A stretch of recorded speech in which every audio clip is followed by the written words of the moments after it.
Hi, today I'd like to show you how to work the end of the row when you're knitting in the round in brioche.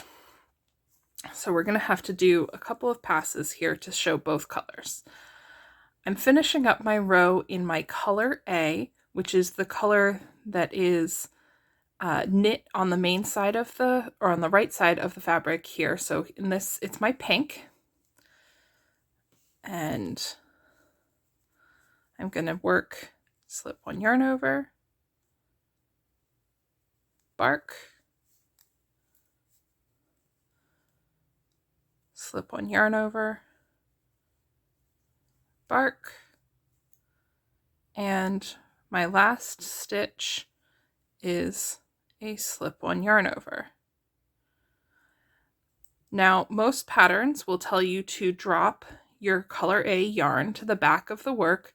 So first I'm going to show how to do that, and then next I'll show what to do with my personal favorite trick. So we're going to drop the color A yarn to the back of the work after we've done our yarn over. And I'm going to slip my stitch marker and pick up my color B yarn, or the green yarn here. And that should be hanging to the front of the work because we were working brioche pearls with that color. Drop my stitch marker. And I will just work around this color and we'll come back when I get to the end.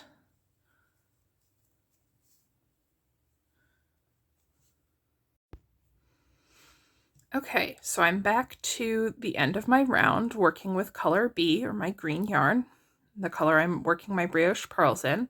So let's work those last few stitches. So we've got a slip one yarn over, brioche pearl or burp, slip one yarn over,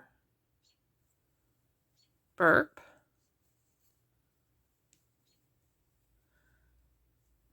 slip one yarn over. And now if you worked your color A yarn the way most patterns tell you, and you dropped that color A to the back of the work at the end of your previous row, in all likelihood, what you see when you get here is a color B stitch without a color A shawl. So you have just one stitch that's not wrapped. And that is because there was nothing to hold this color A yarn over in place.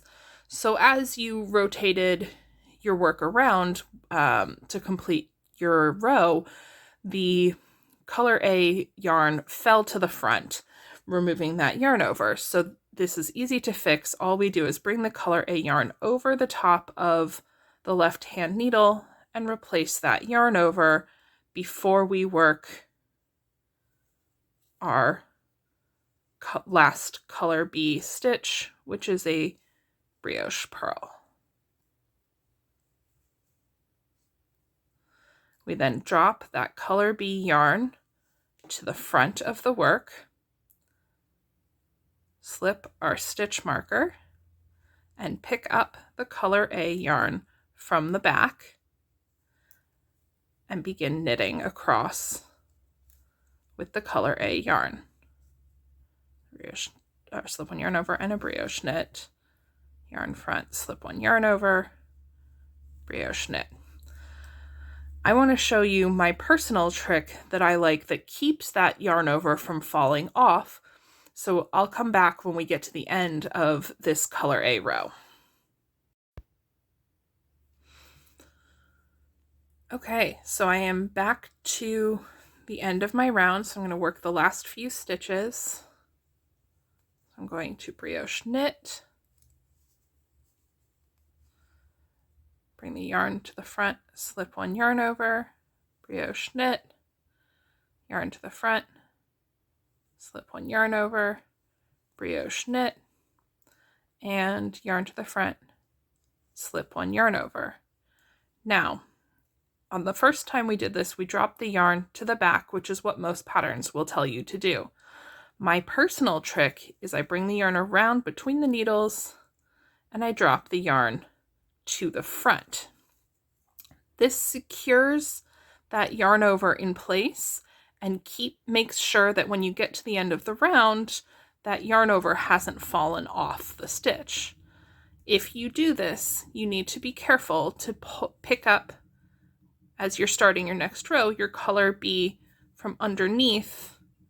Don't twist your color B around over top of that color A tail, because that will distort the look of your first stitch in the round. So now I'm going to pick up my color B and work around to the end of the round, and I want to show you how this looks different when you get back to it at the end.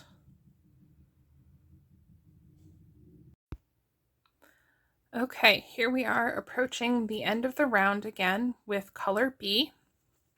So I'm going to bring the yarn to the front, slip one yarn over, brioche purl, slip one yarn over, oops, brioche purl, and slip one yarn over. And now we're on the last stitch, and you can see that because I brought my color A yarn to the front on the previous round, or the previous pass of this round, my shawl is still in place. So I'm going to brioche purl that stitch together with its shawl and drop my color B yarn to the front of the work. Now, the one thing to be aware of while working my trick is, because you now have your color A yarn in the front of the work, it can look like you have just this loose strand and it's not interacting with the last stitch. That's because this is the yarn over that's associated with the stitch below the one that's on the needle. So all we need to do is keep that in front of the stitch that's on the needle and just bring the yarn to the back between the two needles, not going over the top, and then you're ready to begin knitting your next color A row. So we do a brioche knit, slip one yarn over, and you're on your way. Now I have a couple of quick tips just to make sure that your work in the round stays looking nice and neat and clean. So it's easy to have this last column of brioche purl stitches end up looking a little distorted compared to the others around it. If that happens to you, don't worry, it's normal. But it's often because as you're transitioning between the two colors of yarn, you're pulling your yarn just a little bit too tight. So make sure when you pick up your new color to keep things loose going over that transition. I hope this has helped you understand the anatomy of the transition between colors at the end of the row, and I hope that maybe this trick gives you a new way to hold your yarn that's a little bit more comfortable for you. Thank you for watching. Please subscribe if you'd like to see more of my tips and tricks in the future. Thanks.